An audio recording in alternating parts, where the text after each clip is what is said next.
Welcome back in my class. आज हम लोग बात करने वाले हैं कॉमर्शियल सेल के बारे में। किस तरीके से हम लोग सेल को इंडस्ट्रियल एरिया में यूज करते हैं बड़े लेवल पर। साथ ही हम लोग बात करेंगे कि क्या क्या रिक्वायरमेंट्स हैं इलेक्ट्रोकेमिकल सेल के लिए कि हम लोग उसे कन्वर्ट कर पाए एक कॉमर्शियल सेल के अंदर। तो पहले बात कर लेते हैं कुछ प्रॉपर्टीज की जिनकी हेल्प से हम लोग इलेक्ट्रोकेमिकल सेल को कन्वर्ट कर सकते हैं कॉमर्शियल सेल में। तो नंबर 1 है it should be compact and light. हमारा कोई भी इलेक्ट्रोकेमिकल सेल कॉम्पैक्ट होना चाहिए एंड लाइट होना चाहिए। ऐसा इसलिए है ताकि अगर हम लोग इस इलेक्ट्रोकेमिकल सेल को कहीं ट्रांसफर करना चाहें या फिर शिफ्टिंग करना चाहें तो वो हमारे लिए इजी रहे। नेक्स्ट पॉइंट है it should have reasonable long life. हमारे इलेक्ट्रोकेमिकल सेल की लाइफ लॉन्ग होनी चाहिए। Its voltage should not change appreciably. अगर बार बार उसकी वोल्टेज चेंज होगी तो जो सप्लाई ऑफ करंट है वो हम लोग स्मूथली नहीं दे पाएंगे हमारे ऑब्जेक्ट्स को।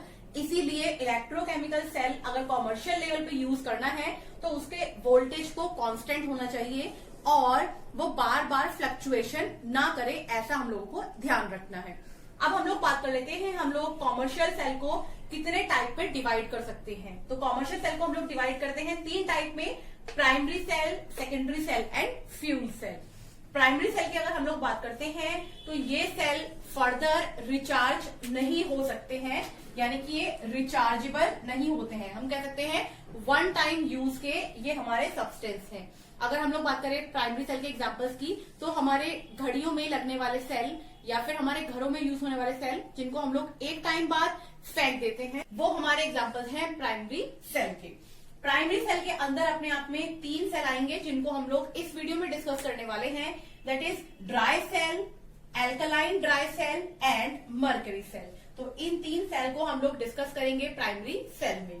नेक्स्ट हम लोग बात कर लेते हैं सेकेंडरी सेल की। तो these cells can be recharge.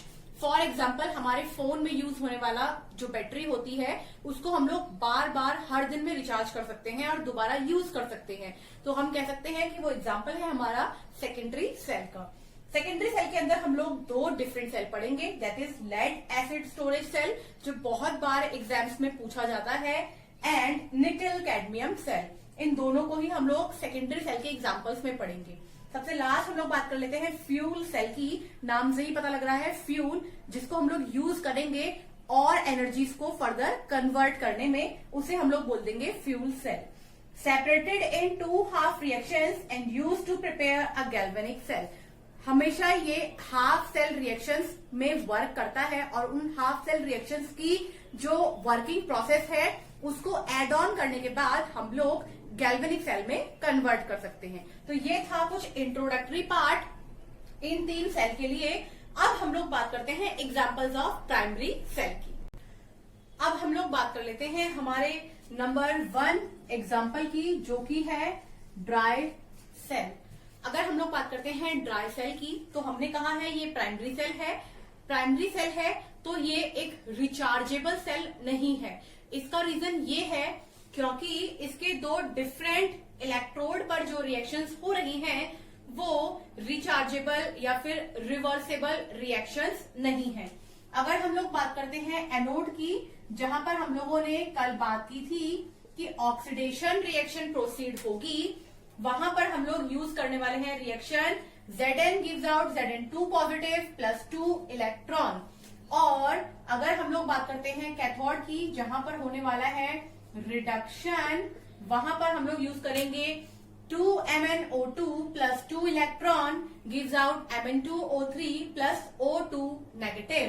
साथ ही हम लोग यूज करेंगे 2NH4 पॉजिटिव प्लस O के ऊपर 2 नेगेटिव गिव्स आउट 2NH3 यानी कि अमोनिया प्लस वाटर। तो ऊपर वाली जो हमारी रिएक्शन है वो एनोड पर हो रही है, नीचे वाली जो रिएक्शन है वो हमारी कैथोड पर हो रही है।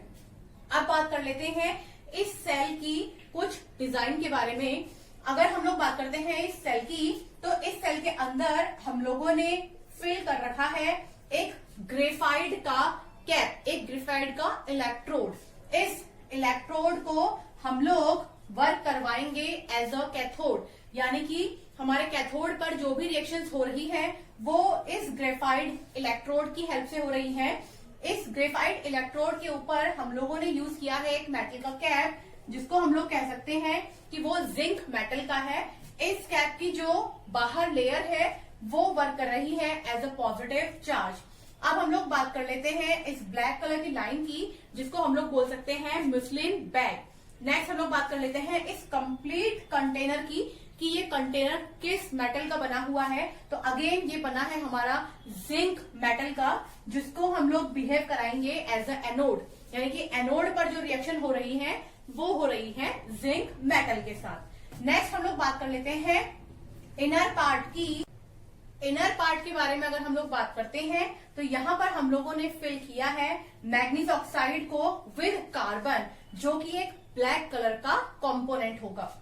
उसके बाहर वाली लेयर की अगर हम लोग बात करते हैं तो यहाँ पर हम लोगों ने पेस्ट फिल किया है अमोनियम क्लोराइड का विद जिंक क्लोराइड।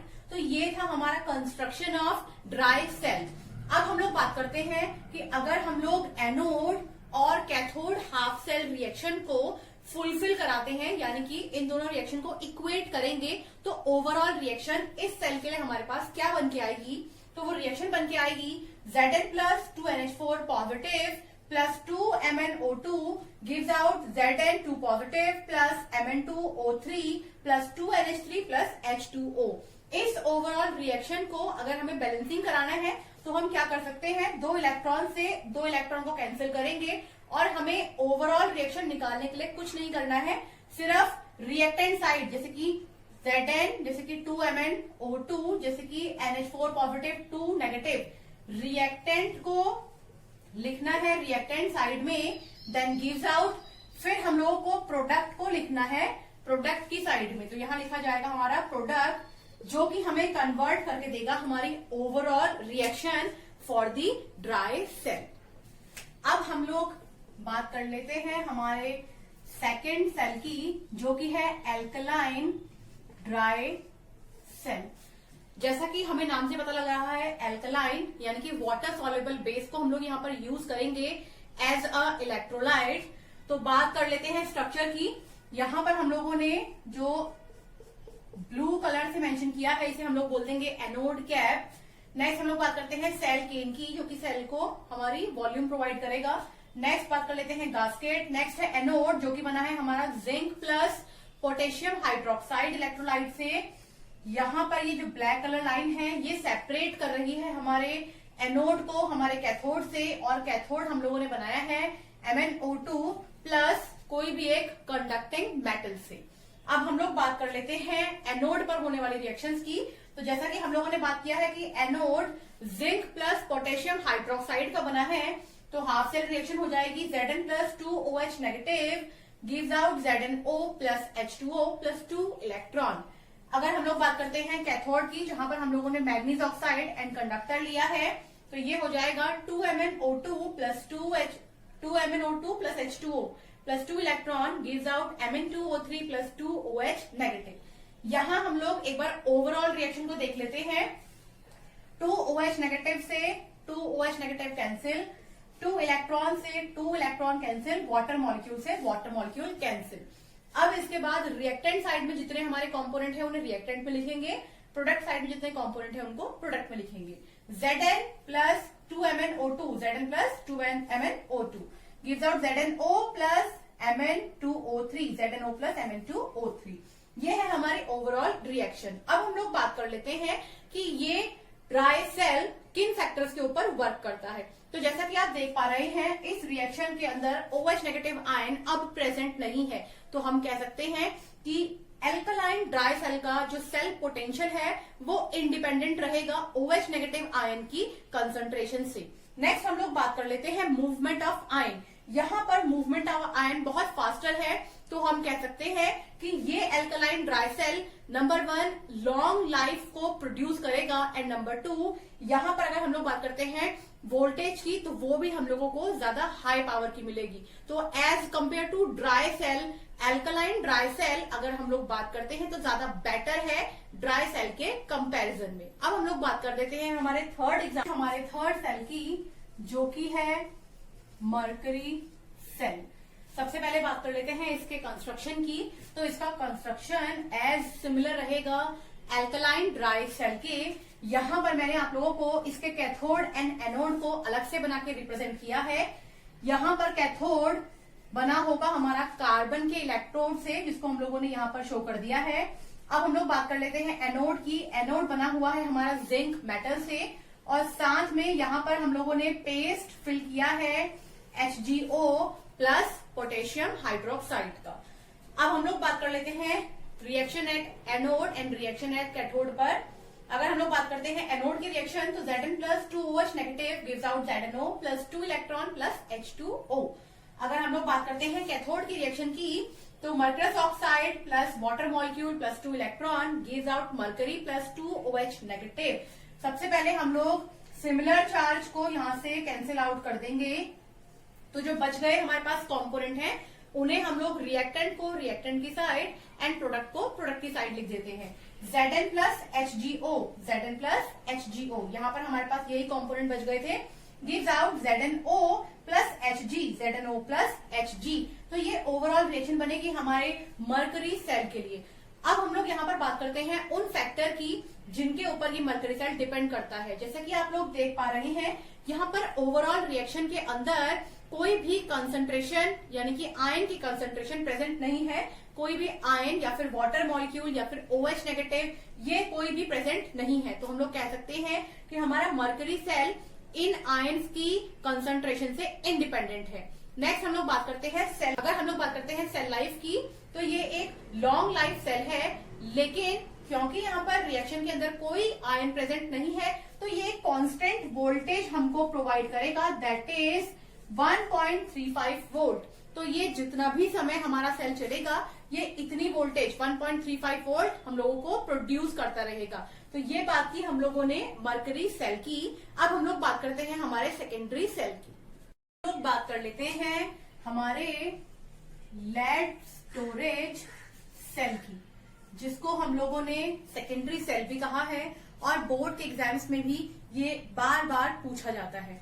सबसे पहले हम लोग बात कर लेते हैं इसके कंस्ट्रक्शन की। तो कंस्ट्रक्शन में हम लोगों ने एक चीज को ध्यान रखना है कि अगर हम लोग बात करें सिंगल लेड स्टोरेज सेल की, तो यहाँ पर एक सेल की वोल्टेज होती है सिर्फ 2 वोल्ट, जो कि हमारे इंडस्ट्रियल पर्पज या फिर ऑटोमोबाइल पर्पज से बहुत वीक वोल्टेज है।